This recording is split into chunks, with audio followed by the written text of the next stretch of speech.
सुप्रभात, good morning. Top 20 में आप सबका स्वागत है। वेडनेसडे का दिन है, काफ़ी इंपॉर्टेंट डेवलपमेंट्स हैं। एक तो वो चीफ नेगोशिएटर्स यहाँ के और यूएस के बैठक हुई थी, सकारात्मक आउटकम है। ये चाहते हैं सब की जल्दी कुछ ना कुछ सील हो। फिर पीएम मोदी और डोनाल्ड ट्रंप साहब की एक फ़ोन कन्वर्सेशन। आज दरअसल पीएम मोदी का 75th बर्थडे है, तो उनको विश करने के लिए फ़ोन कॉल, और फिर दोनों ने सोशल मीडिया में शेयर करा जो कन्वर्सेशंस हुई। अच्छा लगा सब कुछ, तो मूड माहौल थोड़ा बहुत तो अच्छा ही है।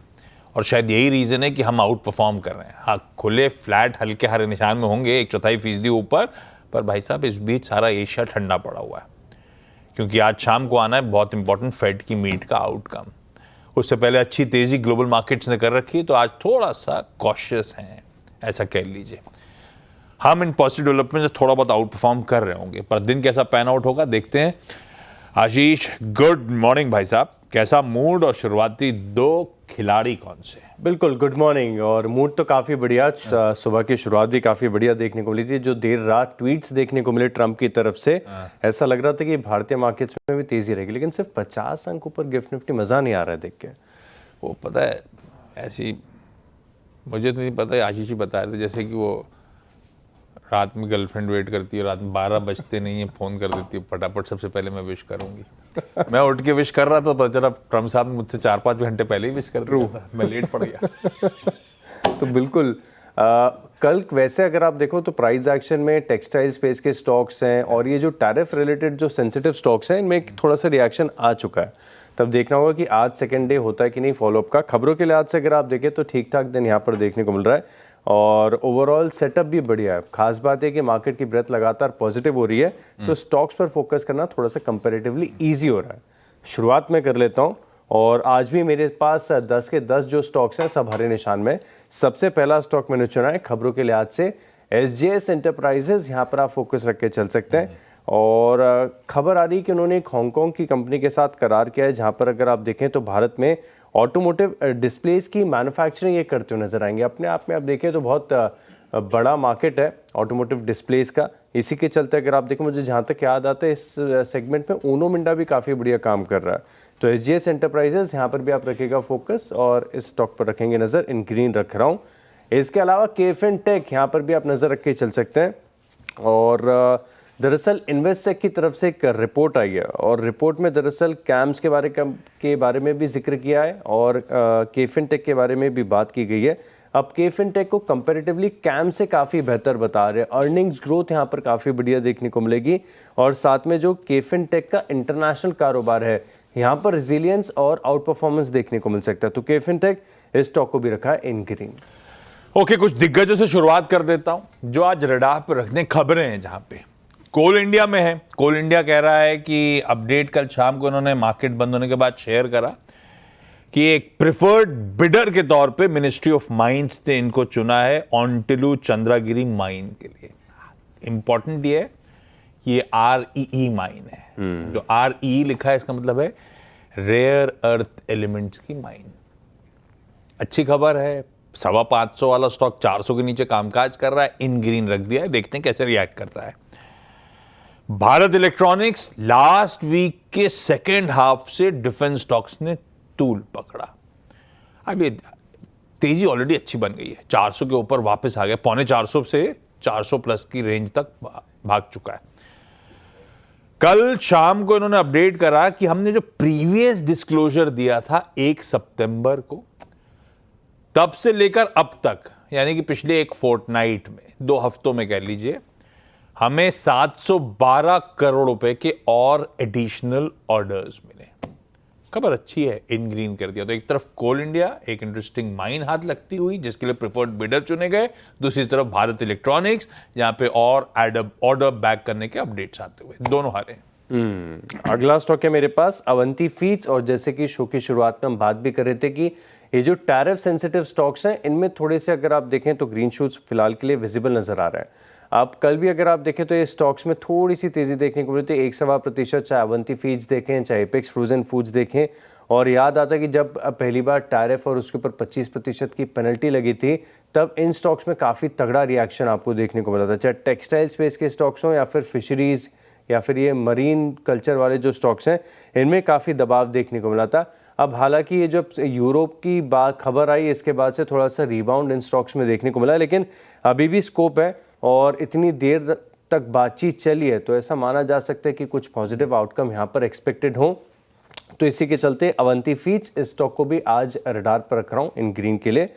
आधार हाउसिंग ये स्टॉक भी आप देखें तो लगातार आउट परफॉर्म कर रहा है और काफ़ी बढ़िया तेज़ी इस स्टॉक में भी आपको देखने को मिली है। तकरीबन 4% की तेज़ी के साथ ये स्टॉक बंद हुआ है, लेकिन खास बात है कि कल की जो क्लोजिंग आई है डेली चार्ट्स पर वो all time high best closing देखने को मिले। इंट्राडे में नो डाउट थोड़े से मूव्स देखने को मिले इससे बेहतर, लेकिन क्लोजिंग कल की सबसे बेस्ट देखने को मिली।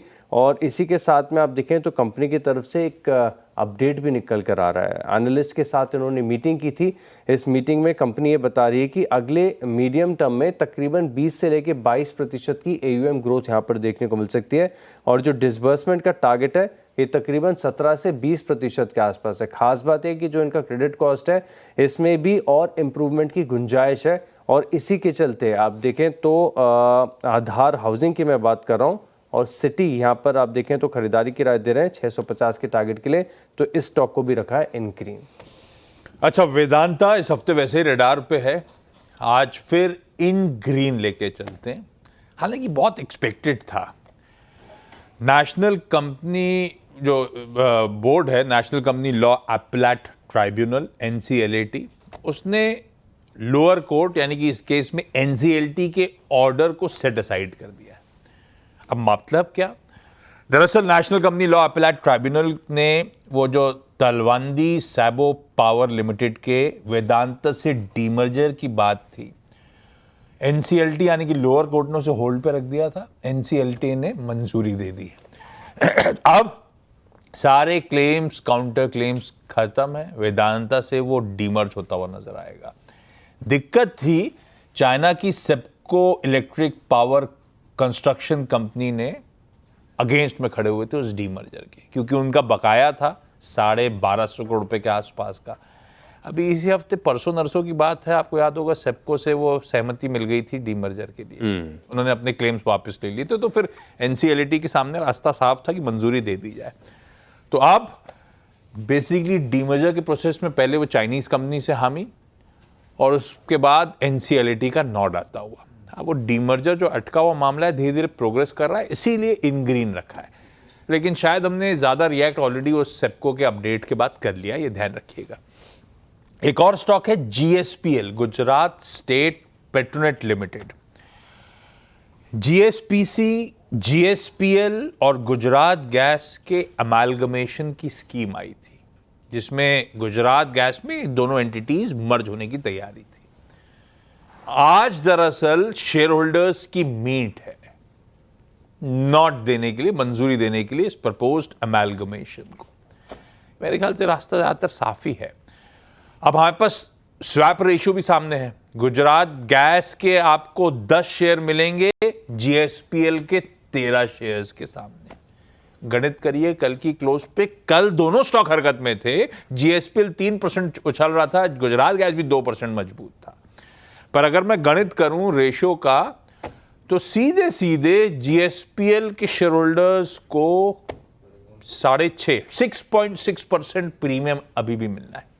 तो स्वीट स्पॉट पे है GSPL के शेयर होल्डर्स, इसीलिए उसको इन ग्रीन रखा है ahead of that share holders meet.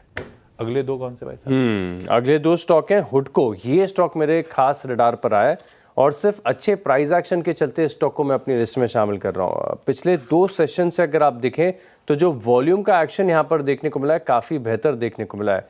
कल हालांकि अगर आप देखें तो क्लोजिंग कोई खास नहीं देखने को मिली, लेकिन जिस प्रकार के 2 दिनों से वॉल्यूम्स हो रहे हैं ऐसा लग रहा है कि कुछ खास होने वाला है, कुछ बढ़िया होने वाला है। इसी के चलते हुडको इसे अपनी वॉच लिस्ट में शामिल करेंगे, इन ग्रीन रखा है। इसके अलावा आपको याद होगा कि करीब 2-2.5 हफ्ते हो गए हम लगातार रेलवे स्टॉक्स की बात कर रहे हैं इसी शो में और बड़े ऑर्डर विंस भी रेलवे स्टॉक्स को देखने को मिल रहे हैं। इरडा ये भी स्टॉक ऐसा है जहां पर अगर आप देखें तो काफ़ी बढ़िया टेक्निकल पैटर्न नज़र आ रहा है। खास बात यह है कि पिछले 2 दिनों से ये अपने 50 DMA के ऊपर टिका हुआ है। बड़े लंबे समय के बाद इसने 50 DMA का ब्रेकआउट दिया था।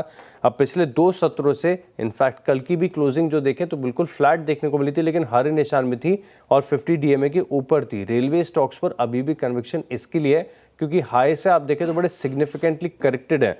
ऐसे में अगर स्ट्रेंथ यहाँ पर सस्टेन हो रही है तो हो सकता है कि जो प्रीवियस बड़ा अप ट्रेंड है ये दोबारा से रिज्यूम हो जाए। तो इरडा इस स्टॉक को भी रखा है इन ग्रीन। एक और दिग्गज है HCL टेक्नोलॉजीज। कल सेकेंड हाफ में HCL का स्टॉक ऑलरेडी बहुत चल रहा था, दिन के हाईस पे जाके बंद हुआ है। हालांकि 2100 वाला स्टॉक है जो इस तरह से करेक्ट होकर कामकाज कर रहा है। जैसे IT करेक्टेड है वैसे ये भी करेक्टेड है। इन्होंने कल बाजार बंद होने के बाद शाम 5:30 बजे के आसपास अनाउंस करा कि हमने यूनिका प्लस नाम का AI first intelligence tool unveil करा है।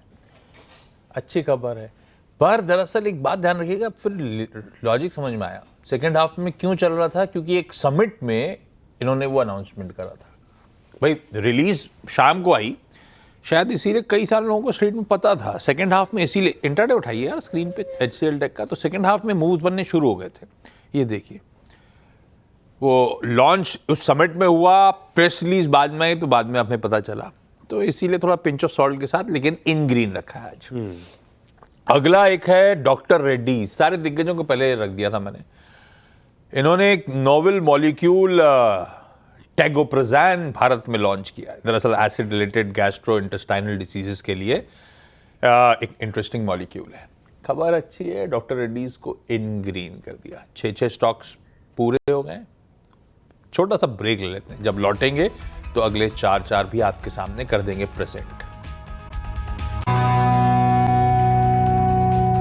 चलिए ब्रेक के बाद आपका स्वागत है और अगले 4 स्टॉक्स का डिस्कशन कर लेते हैं। अगला जो स्टॉक है मेरे पास वो है आदित्य बिरला रियल एस्टेट, और यहाँ पर भी आप रख के चल सकते हैं नज़र।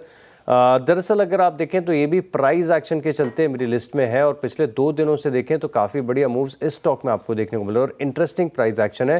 कल भी तकरीबन 3% की तेज़ी के साथ बंद हुआ। हाई से ये भी स्टॉक बड़ा करेक्टेड है, और पिछले 2 दिनों से जिस प्रकार की स्ट्रेंथ देखने को मिल रही है, इस स्टॉक को आप अपनी वॉच लिस्ट में शामिल कर सकते हैं इन ग्रीन रखकर। इसके अलावा KEI इंडस्ट्रीज ये भी स्टॉक है जिसका टेक्निकल पैटर्न और स्ट्रक्चर काफ़ी बढ़िया देखने को मिल रहा है, और वायर्स एंड केबल स्टॉक्स में भी काफ़ी बढ़िया रिबाउंड आपको देखने को मिला। अब खास बात यह है कि स्टॉक ऑलमोस्ट 8 महीने के हाई पर चल रहा है। जिस प्रकार से अगर आप देखें तो रियल एस्टेट कर रहा है अच्छा, इंफ्रा की स्टोरी काफ़ी बढ़िया कर रही है, तो इनको भी एक इनडायरेक्ट फ़ायदा देखने को मिलता है। तो हो सकता है कि आगे अर्निंग्स थोड़ी सी बेहतर हो जाए। कल 2% की तेज़ी के साथ बंद हुआ, 8 महीनों के हाई पर है, टेक्निकल पैटर्न काफ़ी बढ़िया है। तो KEI इंडस्ट्रीज इसका चार्ट भी एक बार आप ज़रूर देखेगा। अच्छा, TVS होल्डिंग्स कम चर्चा में आता है, हालांकि टिकट साइज ऐसा है कि ये रोज की चर्चा वाला स्टॉक है नहीं, पर अच्छी खबर है इसीलिए ग्रीन में लेके चल रहा हूँ। TVS होल्डिंग मेरे ख्याल से 15,000 साल का चार्ट उठाइए तो शायद 15,000 प्लस वाला था। ऐसा कोई खास करेक्ट नहीं हुआ है, अपने हाइस के इर्द गिर्द ही कामकाज कर रहा है, ऐसा पढ़िए। इसकी बोर्ड मीट है 22 सितंबर को, यानी कि आने वाले मंडे को, जिसमें इंटरेस्टिंग है शेयर धारकों को बोनस के तौर पे cumulative non convertible redeemable preference shares, equity में तब्दील नहीं होंगे, रिडीम किए जा सकेंगे, वो प्रेफरेंशियल शेयर्स जारी करने की तैयारी। तो TVS holdings ahead of that board meet green लेके चल रहा हूं। दूसरा, Aditya Birla fashion and retail limited ABFRL, मेरे ख्याल से इस हफ्ते की नहीं पिछले हफ्ते आप मेंशन कर रहे थे एक इंटरेस्टिंग रिपोर्ट, और दोनों आदित्य बिरला ग्रुप कंपनीज पे कोई ब्रोकरेज बुलिश हुआ था। खैर वो तब की कहानी है। फ्रेश डेवलपमेंट ये है कि ABFRL ने कल शाम को अनाउंस करा कि हम एक नया ब्रांड ओन्ड, मेरे ख्याल से ओन्ड ही पढ़ेंगे इसको, OWND लॉन्च किया है। ये जेन जी के लिए वैल्यू फैशन ब्रांड होगा। ऐसे ही जेन जी के लिए वैल्यू फैशन ब्रांड किसी ट्रेंड ने लॉन्च किया था, बर्न टोस्ट। उससे पहले आजकल वो जो स्टोर सारे ज़ूडियो के, ये भी वैल्यू फैशन ही है। हाँ, फास्ट फैशन रखिए। हाँ, खैर उस इंटरेस्टिंग स्पेस पे ABFRL जाता हुआ। इनके ऑलरेडी फ्रेश आइडेंटिटी नाम से ब्रांड है, ये स्टोर्स हैं। क्या नाम था उसका, कोई स्टोर थे, उसको अभी तब्दील करके इसके अंदर ले आएंगे, ओन्ड के अंदर। तो style up stores, style up इनका कोई ब्रांड था, उसको बदल के अब ओन्ड कर रहे हैं वो सारे स्टोर्स को। तो 46 हैं, वो सबके सब ओन्ड स्टोर्स हो जाएंगे, कन्वर्ट कर दिए जाएंगे, और फिर साल 26 FY26 के एंड तक, मार्च तक स्टोर्स की संख्या बढ़ाकर 100 ले जाने की तैयारी हो रही है। तो नया फ्रेश ब्रांड आइडेंटिटी आ रही है, टेक ड्रिवन प्रोडक्ट्स हैं, कह रहे हैं, देखते हैं कैसे करेगा। स्टॉक में उत्साह होना चाहिए, पर देखेंगे क्या वो ट्रेंड की सक्सेस स्टोरी को रेप्लिकेट कर पाते नहीं कर पाते, वो अलग बात। दोनों इन ग्रीन हो गए, टीवीएस होल्डिंग्स और ABFRL। लास्ट दो कौन से भाई साहब? लास्ट दो स्टॉक्स हैं, एक हुनासा कंज्यूमर है, और ये स्टॉक भी ऐसा है जो काफ़ी करेक्शन के बाद स्ट्रेंथ बढ़िया दिखा रहा है। अब दरअसल अगर आप देखें तो रिवर्सल का पैटर्न तो इन प्लेस है, लेकिन कल के सत्र में खास बात यहाँ पर ये देखने को मिली, कल 2% की तेज़ी के बाद, कि पिछले 8 दिनों का जो कंसोलिडेशन इस स्टॉक में देखने को मिला था, बिल्कुल साइडवेज मूव देखने को मिले थे, इसके ऊपर का एक ब्रेकआउट देखने को मिला। तो हुनासा कंज्यूमर यहाँ पर भी आप नज़र रख के चल सकते हैं। और आईटी स्टॉक्स मेरे भी रडार पर आ रहे हैं। कल हमने देखा कि मिड कैप आईटी में काफ़ी बढ़िया खरीदारी देखने को मिली थी। अब टेक महिंद्रा, इसका चार्ट बढ़िया है, और वैसे अगर आप देखें तो थोड़ा सा अंडर परफॉर्मिंग सा स्टॉक लगता है। इसके बाद भी आईटी स्टॉक्स में थोड़ी सी कमी होती है, लेकिन अब ये थोड़ा सा लाइमलाइट में आना चाहता है। कल 1% की तेज़ी के साथ यहाँ पर क्लोजिंग रही है, और 23 जुलाई के बाद सबसे बेहतरीन क्लोज यहाँ पर देखने को मिला है। तो टेक महिंद्रा, अगर आईटी स्टॉक्स में एक्शन आता है तो इन ग्रीन रख के टेक महिंद्रा को भी अपनी लिस्ट में शामिल करें। एक स्टॉक बदलूंगा डायरेक्टर साहब, रेलटेल लेने वाला था टीम में, इसीलिए क्योंकि उसने ऑर्डर बैक करा था 100 करोड़ के आसपास का, पर वो है नहीं मीनिंगफुल, और रेलटेल बहुत चल गया है। पिछले कुछ दिनों से लगातार ऑर्डर्स उठाइए जरा, 6 महीने का चार्ट जो भी उठाना है रेलटेल का, तो पता नहीं वो ऑर्डर कितनी नीडल मूव करेगा। भाव में ऑलरेडी कितना है, ये थोड़ा सा मुश्किल है, इसलिए रेलटेल हटा रहा हूं। HDFC बैंक स्क्रीन पर लेकर आइए। बैंक्स पिछले हफ्ते के सेकेंड हाफ से थोड़ा सा आउट परफॉर्मेंस डिलीवर कर रहे हैं, कह लीजिए बाकी बेंचमार्क्स के साथ कैचअप प्ले कर रहे हैं। 966 पे बैठा है HDFC बैंक। इस पे एक रिपोर्ट आई है, आपकी टीम में तो नहीं है ना? जेफरीज की रिपोर्ट है 1200 के प्राइस टारगेट्स के साथ। मैनेजमेंट से शायद मुलाकात वगैरह हुई है। वो कह रहे हैं GST 2.0 के चलते क्रेडिट डिमांड में बहुत तगड़ा लिफ्ट अप मैनेजमेंट एक्सपेक्ट कर रहा है, या फिर क्रेडिट डिमांड इंप्रूव हो रही होगी। US टैरिफ्स का बैंकिंग पे कोई खास इंपैक्ट है नहीं, सेक्टर लोन्स पे कोई खास इंपैक्ट दिख नहीं रहा है, एसेट क्वालिटी स्टेबल है और इनफैक्ट इंप्रूव होती हुई नजर आएगी। तो इंटरनल जेफरीज को अच्छे लग रहे हैं, लंबी अवधि की कहानी है, पर अब हम आज मेंशन कर रहे हैं ग्रीन में क्योंकि बैंक स्वीट स्पॉट में है, और एक दिग्गज ब्रोकरेज के बढ़िया एग्रेसिव टारगेट्स आते हुए एक दिग्गज अच्छी पेडिग्री के बैंक पे। लास्ट महिंद्रा लाइफ स्पेसेस, इन्होंने कहा है कि चेंबूर की 2 हाउसिंग सोसाइटीज को रीडेवलप करने का कॉन्ट्रैक्ट इन्होंने बैक करा है। मुंबई में जमीन है नहीं, तो पुराने टावर्स तोड़े जाते हैं, उससे बड़ा ऊंचा टावर खड़ा कर दिया जाता है, जिसमें जिस जमीन से लोगों को डिस्प्लेस करा था उनको घर दे दिए जाते हैं। बची हुई ज़मीन को फिर ये लोग कमर्शियली एक्सप्लॉइट कर सकते हैं। तो जो रीडेवलपमेंट के बाद उनके हिसाब से जो पोटेंशियल बैठता है वो 1700 करोड़ रुपए के आसपास का है। 2 हाउसिंग सोसाइटी जो है रीडेवलप कर रहे हैं।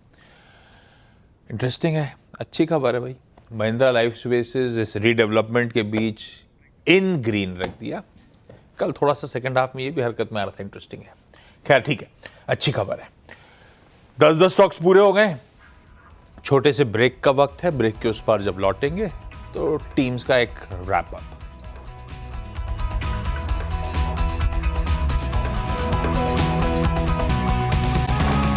ये स्टॉक्स हैं, इनकी लिस्ट है तैयार। अब जल्दी से देखते हैं रिकैप। कैश का स्टॉक है मेरे पास SGS एंटरप्राइजेस, यहाँ पर रखिएगा फोकस। के फिनटेक यहाँ पर भी नजर रखनी है। अवंती फीड्स, आधार हाउसिंग, हुडको, इर्डा, आदित्य बिरला रियल एस्टेट, केया इंडस्ट्रीज, होनासा और टेक महिंद्रा, इन स्टॉक को भी लिस्ट में शामिल करें। ओके, मेरी 10 की टीम भी आपकी स्क्रीन पर आएगी। सब हरे हैं खबरों की वजह से। ट्रेड इन्वेस्टमेंट से अगर करने का मन बन रहा हो तो फाइनेंशियल एडवाइजर से कंसल्ट करिएगा। Coal India, Bharat electronics, Vedanta, GSPL, HCL technologies, doctor Reddy's, TVS holdings, ABFRL यानी कि Aditya Birla fashion and retail, HDFC bank और महिंद्रा लाइफ स्पेसेस। अलग अलग रीजंस के चलते आज इन ग्रीन।